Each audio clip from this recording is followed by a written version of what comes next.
வந்து மண் காக்க, மொழி காக்க, மானம் காக்க. எப்படி இருக்கு?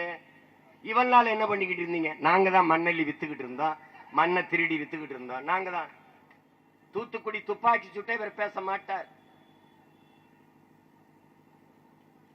அதே போல கொடநாடு கொலையை இவர்கள் பேச மாட்டார்கள். ஏன்? Mutual understanding. எல்லாம் 1000 கோடி 500 கோடியை கொடுத்து எல்லாம் பணத்தை வாங்கி கொண்டு இந்த பாவப்பட்ட அப்பாவி மக்களை இவர்தான் சொன்னார், நான் ஆட்சிக்கு வந்தால் தூத்துக்குடி துப்பாக்கி சூட்டுக்கு 2 மாசத்தில் நீதியை நிலைநாட்டுவேன். 4.5 வருஷம் ஆயிடுச்சு, 6 மாசத்துல தேர்தல் வந்துருச்சு. இப்ப ஓரணியில் வாங்கங்கிறப்ப, ஓரணியில் எதுக்கு? நாங்க தனியா எவ்வளவு நாள் திருடிக்கிட்டு இருந்தா வாங்க எல்லாரும் சேர்ந்து திருடுவோம். ஓரணியில் வாங்க கூடி கொள்ளையடிப்போம், கூடி கொலை செய்வோம். இதுதான். வேற என்ன? வேற என்ன? திடீர்னு வந்து மண் காக்க, மொழி காக்க, மானம் காக்க. எப்படி இருக்கு? இவள் நாள் என்ன பண்ணிக்கிட்டு இருந்தீங்க? நாங்க தான் மண்ணள்ளி வித்துக்கிட்டு இருந்தோம், மண்ணை திருடி வித்துக்கிட்டு இருந்தோம். நாங்க தான்.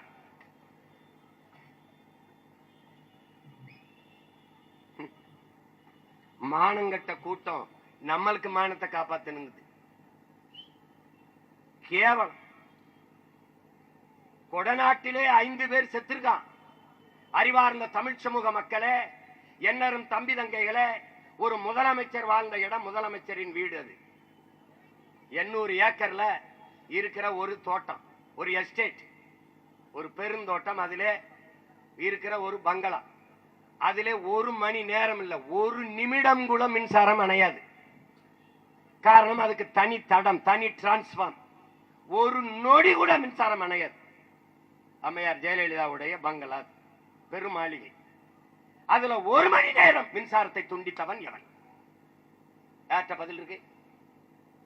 5 பேர் செத்தா, கொன்னா, கொல்ல சொன்னவன் எவன்? ஏன் எந்த நடவடிக்கையும் இல்ல? இல்ல. நாங்கள் வந்தால் நீதியை நிலைநாட்டுவோம் ஐயா ஸ்டாலின். ஏன் இப்ப எதுவுமே செய்யல? இல்ல. ஏன்? ஏன்? பணம். பணமுடன் பிறந்தவனே, பணம். திருடனுக்கு திருடன் பாதுகாப்பு.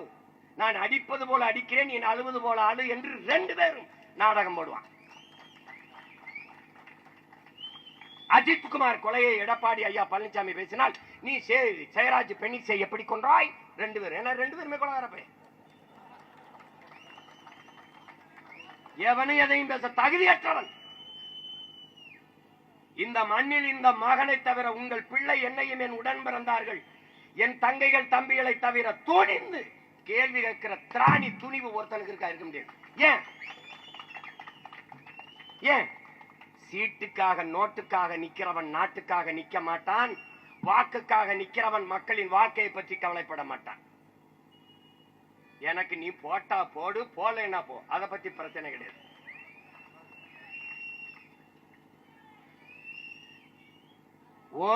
ஒரு கேள்விக்கு பதிலுக்கா பாரு எங்கேயாவது ஒண்ணு. அண்ணா பல்கலைக்கழகத்தில் ஒரு தங்கையை பாலியல் வந்து கொடுமை செஞ்சிட்டான். அந்த தங்கச்சி அவருடைய வக்கீல் அவங்க சித்தப்பாவை எனக்கு அனுப்புது. எனக்கு சொல்லுது, நீ என்ன செய்வியா அண்ணன்ட்ட போய் மட்டும் இதை சொல்லிருன்னு வந்து என்கிட்ட சொல்றாப்ல. இதே மாதிரி பல கேள்விகளை நான் கேட்டேன், எதுக்கும் பதில் இல்லை. போராட அனுமதிக்கவில்லை என்னை. இறங்கிய போதை தூக்கி வண்டியில் ஏற்றி விட்டார்கள். நீங்க குற்றமற்றவர்களாயிருச்சே, நீங்க தான் பெண்களின் உரிமையை பாதுகாக்கிறவாச்சே, பெண்களுக்கான பாதுகாவலர்களாயிருச்சே. என்ன நடந்திருக்கு, என்ன நடக்கும் நான் பேசத்தானே வரேன். எதுக்கு என்னை குண்டு கட்டா தூக்கி வண்டியில் ஏத்தின? என்ன விடு. அம்மா சௌமியா அன்புமணியை தூக்கிட்டு போன, குஷ்பு அவர்கள் மதுரையில் போனது எதுக்கு? மாடு அடைகிற கட்டி தொட்டில கொண்டி மாட்டு கொட்டத்தில் கொண்டி அடைச்சு போட்ட. என்னது இது? எப்படிப்பட்ட ஆட்சி முறை? எப்படிப்பட்ட ஆட்சி முறை?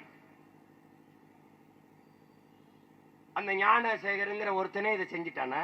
ஒரு பல்கலைக்கழக வளாகத்துக்குள்ள பேராசிரியர் பெருமக்களே அடையாள அட்டை இல்லாம உள்ள போக முடியாது. என் அன்பு தம்பி தங்கைகளே, என் தம்பிகள் எல்லாம் அங்க பேராசிரியரா இருக்கான்.